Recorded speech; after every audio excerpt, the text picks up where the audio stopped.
La semaine dernière, j'ai fait une vidéo qui était un peu inutilement longue, et cette semaine, je fais une vidéo sur chaque pays européen, parce que pourquoi pas? L'Europe compte environ 50 pays, et chacun d'eux a bien sûr une taille spécifique. Mais à un moment de l'histoire, la plupart étaient considérablement plus grands qu'ils ne le sont aujourd'hui. Certains d'entre eux étaient immenses, comme la Bulgarie, qui est aujourd'hui assez petite, avec environ 110 000 km², mais qui était gigantesque au IXe siècle avec son empire balkanique, qui s'étendait sur au moins 400 000 km², conquérant divers territoires dans les Balkans, occupant des pays entiers comme la Roumanie, la Moldavie, la Serbie, des parties de la Hongrie, de la Grèce, et s'étendant même jusqu'en Ukraine. Les conquêtes byzantines puis ottomanes l'ont réduite. Et la Bulgarie a perdu la plupart de ses terres, et tout comme elle, beaucoup de pays ont traversé des processus similaires. Donc, dans cette vidéo, nous allons examiner chaque pays européen à son apogée territorial.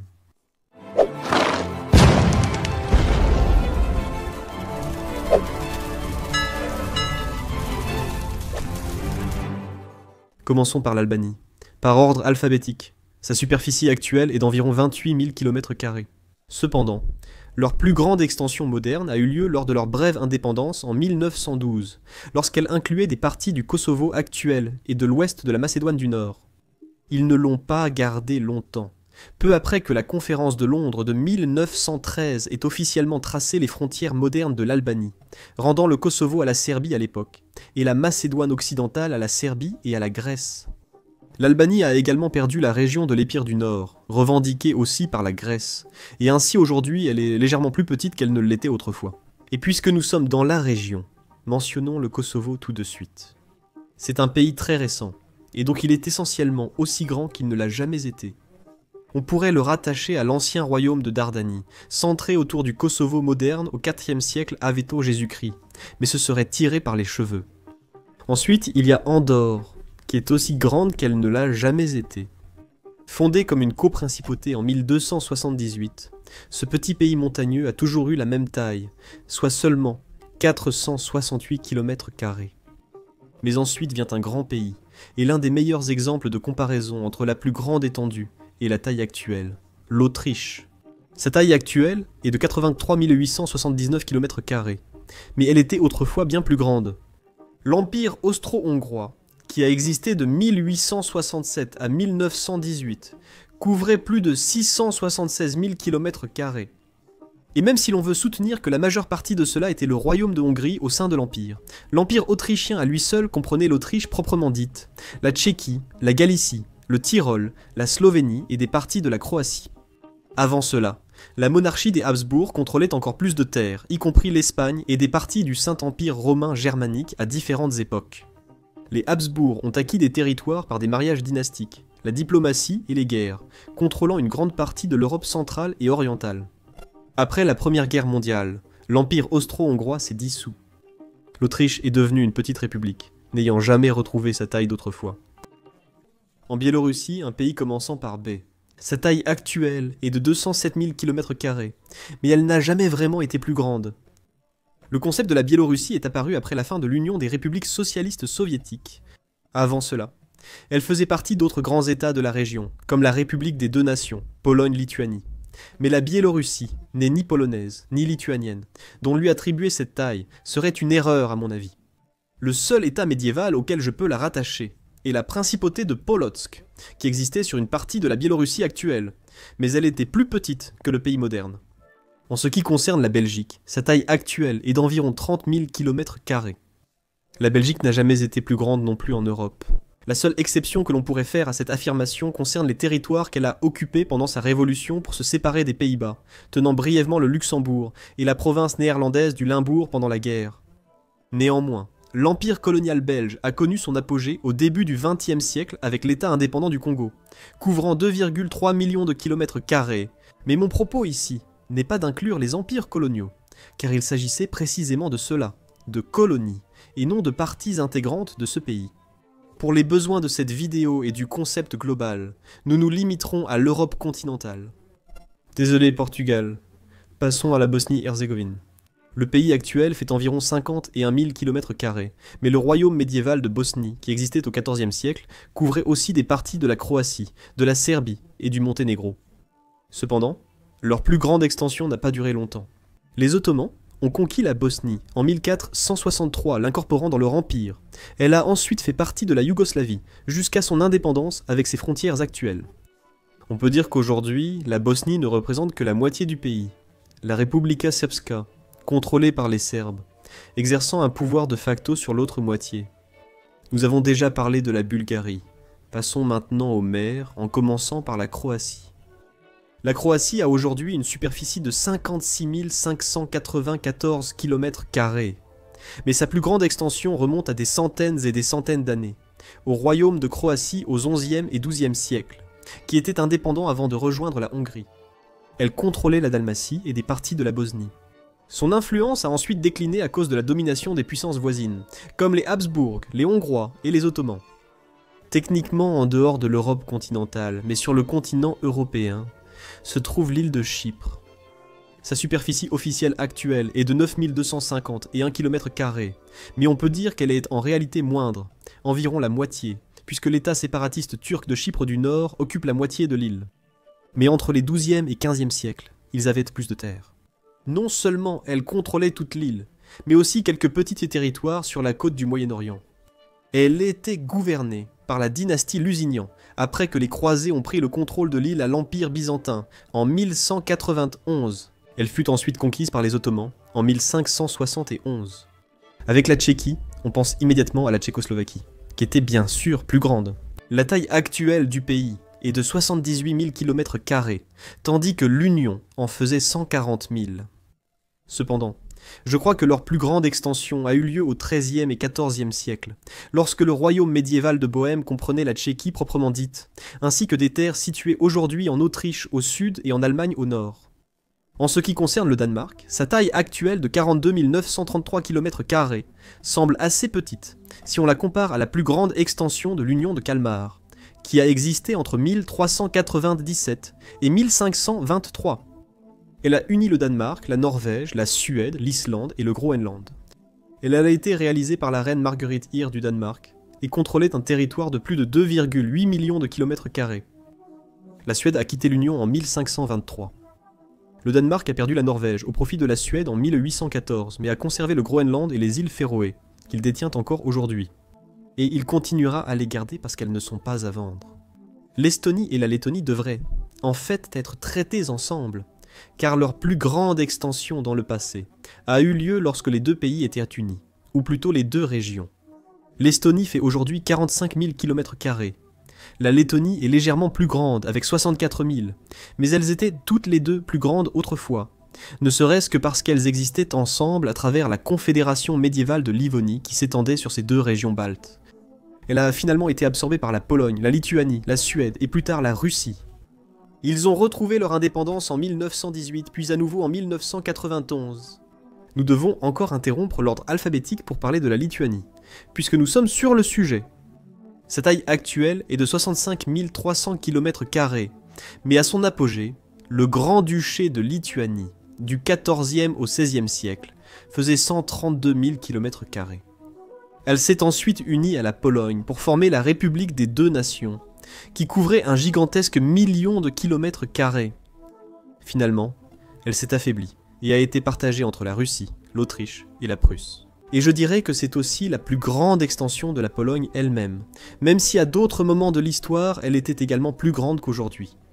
Par exemple, la Pologne de l'entre-deux-guerres avait 387 000 km². Elle était légèrement plus grande que la Pologne moderne, qui n'en a que 322 000. Le cas de la Finlande est moins remarquable que celui de la Pologne, mais elle était aussi un peu plus grande avant. Sa taille actuelle est de 338 000 km², mais elle contrôlait aussi autrefois une plus grande partie de la Carélie, de Sala et de Petsamo au nord. La guerre d'hiver contre les soviétiques en 1939 a entraîné ces pertes territoriales au profit de l'Union soviétique, qui n'ont pas été récupérées lors de son effondrement en 1991. Mais avec la France, on revient à un cas de contraste gigantesque. Sa taille actuelle est déjà assez grande, à 550 et 1000 km², mais au début du 19e siècle, alors que Napoléon conquérait la majeure partie de l'Europe, le contrôle territorial direct et indirect de la France a beaucoup augmenté, atteignant sans doute 860 000 km², gouvernant l'Espagne, l'Italie, le Benelux, l'Allemagne de l'Ouest et la Pologne. La défaite de Napoléon en 1815 a mis fin à sa domination européenne et a ramené la France à ses frontières actuelles. L'Allemagne est un autre grand pays avec une superficie actuelle de 357 000 km². Elle était légèrement plus grande sous l'Empire allemand, entre 1871 et 1918, qui contrôlait plus de territoires en Europe, avant de les perdre après la Première Guerre mondiale. Cependant, son contrôle territorial a atteint son apogée sous le Troisième Reich en 1942 pendant la Seconde Guerre mondiale. Elle contrôlait presque toute l'Europe, sauf le Royaume-Uni, les pays neutres, Suisse, Portugal, Espagne, Suède et les autres alliés.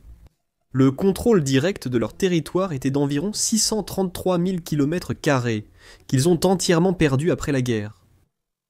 Au sud, débutant aussi par un G, il y a la Grèce.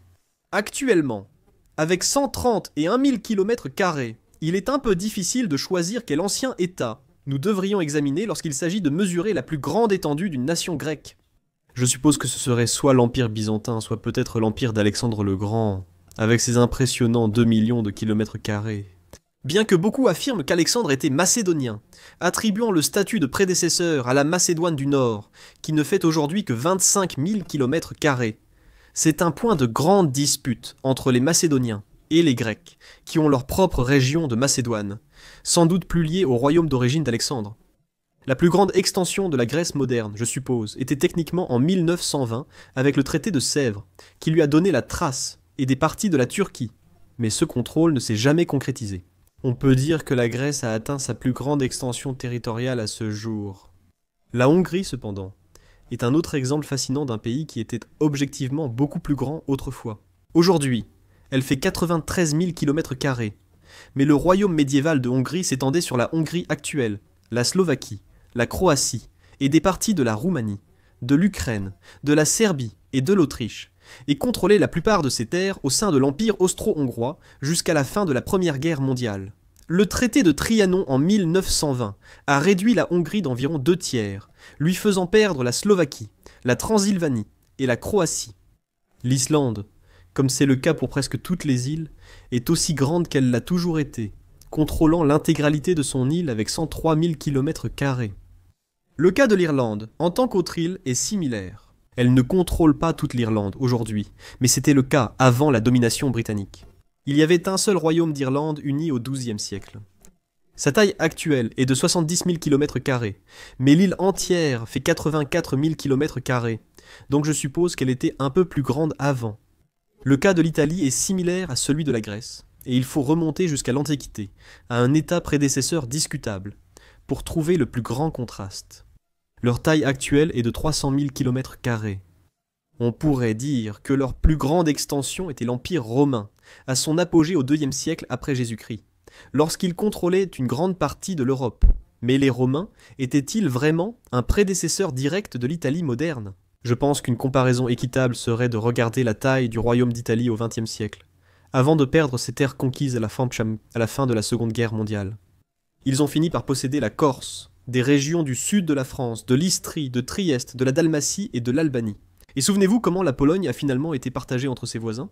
Eh bien, le prochain pays sur notre liste, le Luxembourg, l'a été aussi. Aujourd'hui, le Luxembourg est assez petit, avec seulement 2500 km². Cependant, il était beaucoup plus grand au XIVe siècle en tant que puissant duché du Saint-Empire romain germanique, en fait plus de 3 fois plus grand qu'aujourd'hui, avec plus de 10 000 km². Il a finalement perdu ses terres au profit de la France, la Belgique et l'Allemagne. Malte, une autre île, est également à son extension actuelle et maximale de 316 km². La Moldavie ne fait aujourd'hui que 33 846 km², mais la principauté de Moldavie était plus grande au Moyen Âge, incluant de petites parties de la Roumanie et de l'Ukraine actuelle, doublant ainsi essentiellement son territoire moderne. Elle a ensuite été absorbée par l'Empire ottoman, la Russie, la Roumanie, obtenant son indépendance avec une taille réduite. Monaco était jadis légèrement plus grand, mais a cédé du territoire à la France pour conserver son indépendance. Aujourd'hui, il ne fait que 2 km². Fait intéressant, Ils ont utilisé des techniques de remblayage et s'étendent davantage dans la mer Méditerranée. Donc leur plus grande superficie reste peut-être à venir. Le Monténégro est un autre pays vraiment petit avec seulement 13 800 km², mais il est aussi grand qu'il ne l'a jamais été. Les autres périodes de leur existence en tant qu'État souverain dans l'histoire étaient bien plus petites. Les Pays-Bas avaient aussi un gigantesque empire colonial, mais cela ne compte pas ici. En Europe, leur plus grande extension remonte à l'époque où ils gouvernaient à la fois la Belgique et le Luxembourg sous le Royaume-Uni des Pays-Bas en 1813. Les 76 000 km² initiaux du Benelux ont été réduits à 41 000 aujourd'hui, suite à l'indépendance des deux autres pays. La Norvège est un autre pays de taille respectable, avec 385 000 km². L'extension maximale des territoires norvégiens s'est produite à différentes périodes, notamment pendant l'union de Kalmar, ou les unions avec le Danemark et la Suède, mais la Norvège n'en était pas responsable. Et donc, je dirais que leur véritable plus grande extension a eu lieu sous le royaume médiéval de Norvège, en l'an 1263, lorsqu'ils contrôlaient le Groenland, l'Islande, une partie de la péninsule de Kola en Russie, ainsi que le nord de l'Écosse, ce qui les portait à environ 750 000 km². Exclure les empires coloniaux pour le Portugal les désavantage vraiment, car nous avons eu essentiellement la même frontière depuis le XIIIe siècle, avec une superficie de 92 000 km². Je suppose que le plus de terres supplémentaires que nous pourrions inclure en Europe est la région d'Olivença, conquise par les Espagnols et illégalement détenue par eux jusqu'à aujourd'hui. La Roumanie est aussi un autre pays assez grand, avec 238 000 km². Au début du XXe siècle, après la Première Guerre mondiale, la Grande Roumanie était plus étendue, englobant la Moldavie, la Bessarabie et une partie de l'actuelle Bulgarie. Elle a perdu des territoires au profit des Allemands et des Soviétiques pendant la Seconde Guerre mondiale, en récupérant certains à la fin de la guerre, mais pas autant qu'avant. La Russie est déjà le plus grand pays du monde aujourd'hui, mais elle était autrefois un peu plus grande. L'Empire russe contrôlait encore plus de territoires autrefois, notamment en Europe, et aussi l'Alaska en Amérique du Nord. Saint-Marin a toujours eu le même territoire, n'ayant jamais augmenté ni perdu de territoire, une toute petite république de seulement 61 km². En revanche, la situation en Serbie est complètement différente, ressemblant plutôt à celle de la Bulgarie, notre premier exemple. Actuellement de 88 000 km², sa taille a été plus grande à de nombreuses périodes de son histoire. Nul besoin de remonter très loin dans le temps. En 1992, ils contrôlaient le Monténégro et le Kosovo. Mais leur plus grande étendue était l'Empire serbe, qui existait en 1346, et qui contrôlait la Serbie, la Macédoine, le Monténégro, l'Albanie, ainsi que des parties de la Grèce et de la Bosnie. La Serbie était aussi une partie clé de la Yougoslavie de 1918 à 1992, qui était bien plus grande que le pays actuel, mais d'autres pays qui en faisaient ali partie ont fini par obtenir leur propre indépendance. La Slovaquie n'a obtenu son indépendance que récemment, faisant partie de la Hongrie depuis environ 1895. Sa taille actuelle est de 49 000 km², la plus grande étendue que le pays ait jamais connue. Nous pouvons inclure la Tchécoslovaquie, mais elle n'était pas responsable de l'union entre les deux pays. En réalité, c'était davantage sous la domination de la Tchéquie. Et la Slovénie voisine, au nom similaire, a une situation semblable. Avec 20 000 km², le seul état plus grand que j'ai pu trouver ici était les provinces illyriennes, un état fantoche napoléonien de 1809. Sa capitale, Laibach, est maintenant Ljubljana en Slovénie. Elle couvrait des régions d'Italie, de Croatie et d'Autriche. Mais il est un peu discutable de considérer cela comme un état précurseur slovène. C'était plutôt une création napoléonienne. Mais nous sommes suivis par un autre très grand exemple, qui est l'Espagne. L'Espagne s'étend aujourd'hui sur un demi-million de km². Elle était bien sûr gigantesque outre-mer, avec son empire colonial, occupant la moitié de l'Amérique du Nord et du Sud, plus Cuba, un tas d'autres îles, et les Philippines. Mais même dans notre univers européen restreint, elle était aussi bien plus grande qu'elle ne l'est aujourd'hui à de nombreux moments. En l'an 1600, l'Espagne contrôlait les territoires supplémentaires du Portugal, des deux Siciles, de la Sardaigne, ainsi que des territoires supplémentaires aux Pays-Bas, en France et dans le nord de l'Italie, tous acquis principalement par des unions dynastiques. On peut même dire que l'empire de Charles Quint était encore plus grand que cela, quelques années auparavant, en 1544. Également connu sous le nom d'Empire des Habsbourg, qui, en plus des territoires que nous venons de mentionner, régnait aussi techniquement sur l'ensemble du Saint-Empire romain germanique, avec une domination directe supplémentaire sur l'Autriche, la Bohême et des parties de l'ensemble des Pays-Bas bourguignons. Un autre excellent exemple de contraste de taille territoriale est la Suède. La Suède fait actuellement 450 000 km². L'empire suédois du XVIIe siècle contrôlait la Finlande, l'Estonie, la Lettonie et des régions d'Allemagne, de Pologne et de Russie. La Suède a conquis la plupart de ces territoires pendant la guerre de 30 ans et les guerres contre la Pologne et la Russie. Elle en a perdu la majeure partie lors de la Grande Guerre du Nord, en 1721. Ils ont gardé la Finlande jusqu'en 1809, puis ont obtenu la Norvège en 1814 comme une sorte de remplacement, perdant aussi celle-ci en 1905 et atteignant ainsi leur taille actuelle, bien plus petite qu'autrefois. La Suisse n'a jamais été beaucoup plus grande qu'elle ne l'est aujourd'hui, avec 40 et 1 000 km², et elle a maintenu des frontières stables depuis la fin des guerres napoléoniennes en 1815. Cependant, à un certain moment de son existence, alors qu'elle s'étendait encore à partir des premiers groupes de cantons qui ont commencé à s'unir en 1385, elle a eu quelques États associés en dehors des frontières actuelles, comme la ville française de Mulhouse, ainsi que certains de ses cantons membres qui avaient auparavant des territoires plus vastes, comme le canton de Crisson, qui s'étendait jusqu'à l'actuelle Italie vers 1512. En approchant de la fin de notre liste, nous avons l'Ukraine. Leur taille actuelle est de 600 000 km², y compris les territoires occupés par l'ennemi.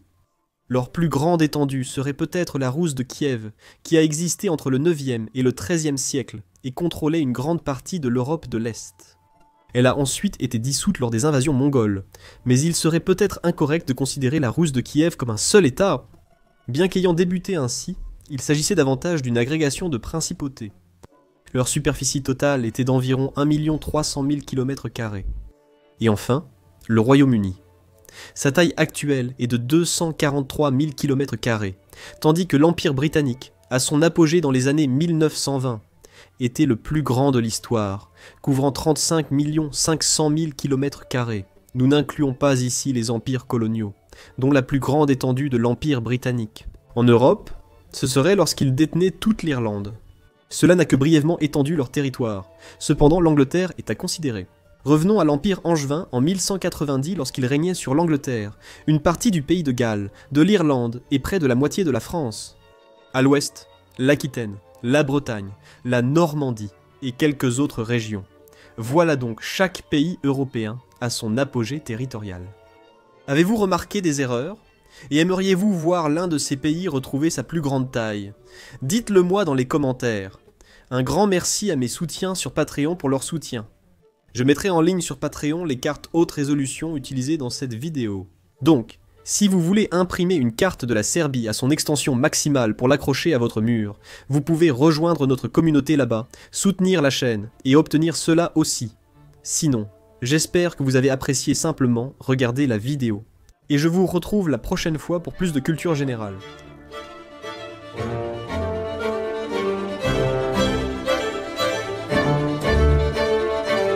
La tasse Moomin d'aujourd'hui est, je crois, une répétition. C'est celle d'une fille avec une casserole sur la tête, et puis elle a comme une sphère lumineuse, et puis quelques boutons. Peut-être qu'elle a trouvé un palantir, et qu'elle regarde dans la tête de Sauron ou quelque chose comme ça. Ah, et elle en tient un autre. Elle a comme une boule de cristal dans une main. Puis elle s'en va simplement.